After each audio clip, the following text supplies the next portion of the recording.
Un projet collectif en classe permet de donner du sens à ce que l'on enseigne, de la motivation aux élèves et à l'enseignant, un fil rouge à l'année scolaire. Comment le mettre en place? Quelle différence entre thème et projet? Est-ce possible quand on a la classe à temps partiel? C'est vrai que ça peut paraître un peu complexe, mais en fait c'est facile. Vous allez voir.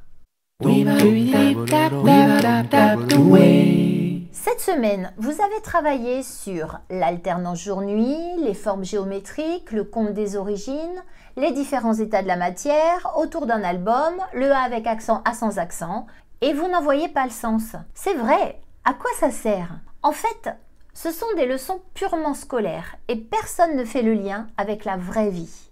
Le projet proposé aux élèves en classe sert à ça, donner du sens à ce qu'on enseigne en travaillant pour de vrai.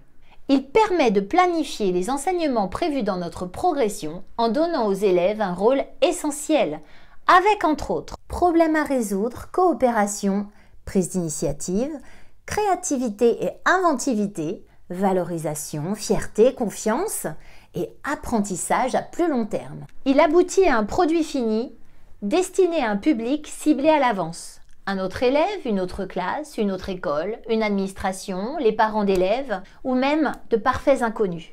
Les enseignements s'enchaînent de façon logique, répondant à des besoins pour mener à bien le projet. Ils traitent de sujets variés dans différentes disciplines. C'est donc en général un projet transdisciplinaire qui réinvestit des compétences dans des contextes différents. Un projet est par exemple monter un spectacle de théâtre, de chant, de danse, de diction même avec la poésie, organiser un tournoi sportif ou de jeux de société, organiser une exposition littéraire, scientifique, artistique, écrire un recueil de poèmes, un album, un conte, un roman, un livre de recettes. Le thème n'est pas un projet.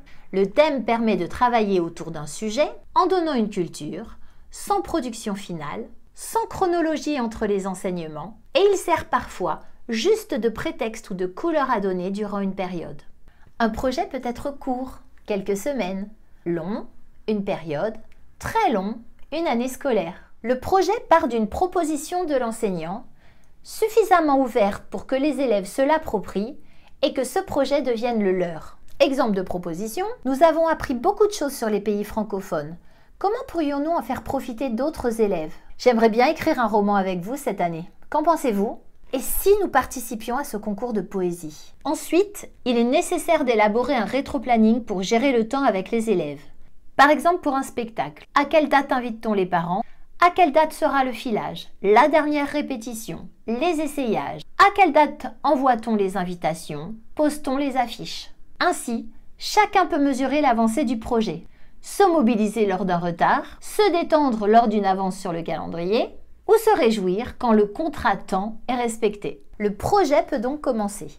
Son organisation varie en fonction de sa nature et du niveau de la classe. En règle générale, il y a quand même une trame que l'on peut reprendre et la voici en exemple pour deux projets. Un projet d'écriture, un projet artistique. Dans un premier temps, les élèves enrichissent leur culture avec des lectures offertes pour un projet d'écriture, une rencontre avec des œuvres et des artistes pour une exposition artistique. Ensuite, ils produisent. Ils sont accompagnés et guidés par l'enseignant, en collectif, en groupe, individuellement. Ces premières productions sont à améliorer. Elles sont donc associées à des découvertes, des nouvelles techniques, de nouveaux apprentissages, des révisions, des corrections, des échanges. Et une fois terminées, il est important qu'elles soient valorisées. Pour des textes, une mise en page est nécessaire. Pour des productions artistiques, un encadrement est à prévoir. Une fois que ces productions sont terminées, corrigées, enrichies, valorisées, il est possible de les associer à des productions d'un autre domaine. Par exemple, on peut ajouter au texte une illustration sonore ou une illustration graphique. De la même façon, on peut illustrer des œuvres plastiques avec des textes. La communication sur l'événement se met alors en place et se diffuse. On élabore des affiches, des cartes d'invitation. Enfin, un vernissage est organisé pour présenter l'historique du travail, valoriser et considérer les efforts fournis. Cette organisation peut se faire à temps plein, à mi-temps et même une journée par semaine. Il suffit d'adapter l'ampleur du projet au temps dont nous disposons et surtout de générer des traces écrites pour faire du lien d'une semaine sur l'autre et se repérer sur l'avancée du projet. Attention, le contenu du projet est le plus important puisque notre objectif est d'enseigner. Cependant, ce contenu sans valorisation reste scolaire et ne prend pas de sens. Et un bel objet sans contenu ne sert à rien. Un projet, c'est donc un cadeau utile dans un superbe emballage. Vous connaissez maintenant la différence entre thème et projet. Vous pouvez maintenant dessiner la structure d'un projet d'apprentissage en choisissant une dominante et les destinataires visés. Si ça a été utile pour vous, pensez aux autres. Vous pouvez aimer, commenter, partager votre expérience en exposant vos projets en cours ou déjà menés dans les commentaires. Alors, à très vite pour la suite.